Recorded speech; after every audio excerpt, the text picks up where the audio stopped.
Have you ever stood at the peak? You got the degree your parents wanted. You bought the apartment your social circle dreamed of.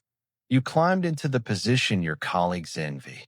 And instead of euphoria, silence, emptiness. It's as if you were waiting for a fanfare, but instead, you heard a faint question from somewhere deep within. Is this it? This isn't depression. It's not ingratitude. It is a signal. Why is it that at the very moment of victory, we feel the most alone? Why, after achieving everything expected of us, do we suddenly lose the sense of who we are? Today, we will deconstruct the mechanism that governs most people's lives, and they don't even suspect it. We aren't talking about a conspiracy or external manipulation. We are talking about a script written before you were even born, and how to break free from it. 86201.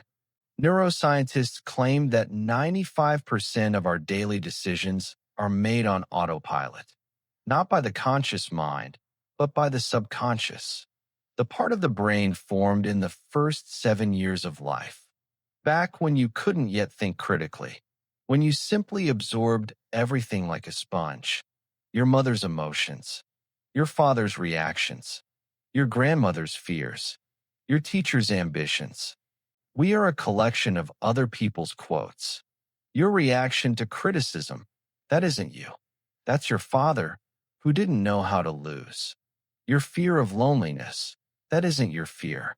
That's your mother, who was terrified of being abandoned.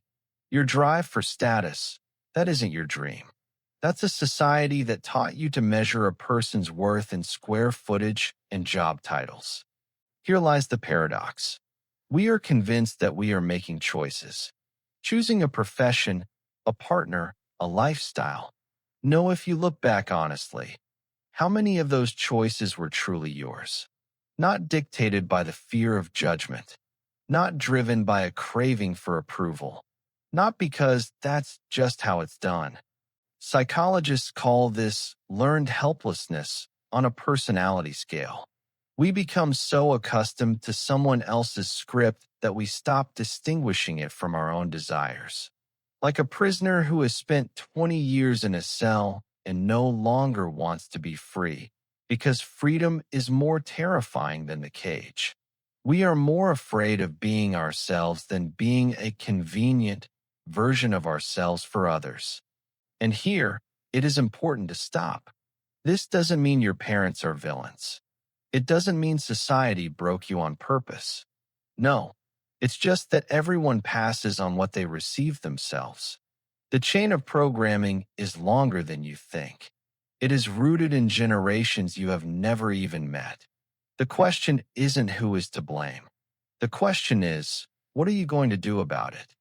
In 1981, French philosopher Jean Baudrillard wrote Simulacra and Simulation. He argued that we don't live in reality, but in a copy of it. A copy of a copy. A sign of a sign. We don't eat because we are hungry. We eat because we saw an advertisement. We don't love a person. We love an image we created ourselves. We don't live a life. We live an idea of what a proper life should be. Simulation is not a computer game. It is a psychological state where the map replaces the territory, where the concept of being a successful person is more important than the feeling of your own value, where a proper family matters more than a living relationship, where a respectable job is more important than the meaning it provides. Baudrillard called this hyperreality, a world where simulacra are so convincing that we mistake them for the authentic. But long before Baudrillard, the Stoics spoke of this.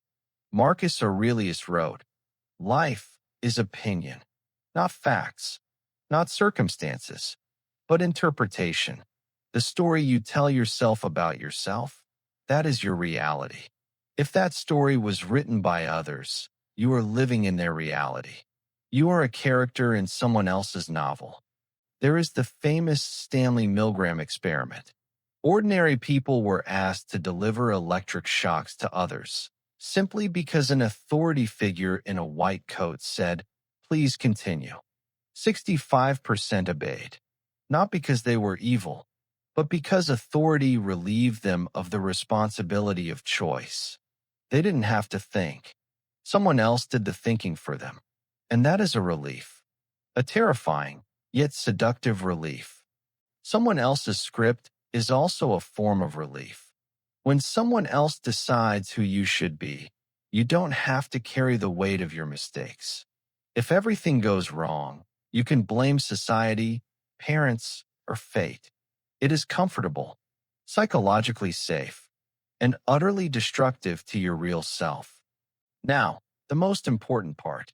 The thing they don't tell you in motivational videos. The problem isn't that someone is controlling us from the outside. The problem is that the warden moved inside a long time ago. We have become our own wardens. We punish ourselves for any attempt to break character. Feel like changing your career? The inner voice snaps. Don't be ridiculous. You're already 35. Want to say no where you've always said yes? Immediately, you're being selfish. That's not how things are done. Michel Foucault called this the panopticon, a prison where the inmates cannot see the guard, but behave as if they are always being watched. Because the guard is no longer necessary, they monitor themselves. They punish themselves.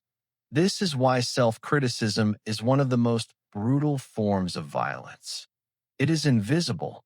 It speaks in the voice we trust most, our own. Think about it.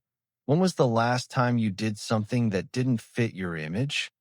Not the image of a good person, but the image of yourself that you've built for those around you. Even within our own we create a role, and then we defend it. Because to abandon the role is to face the unknown, and the unknown is fear, even if freedom lies behind it. Carl Jung called this the persona, the mask we wear for the world.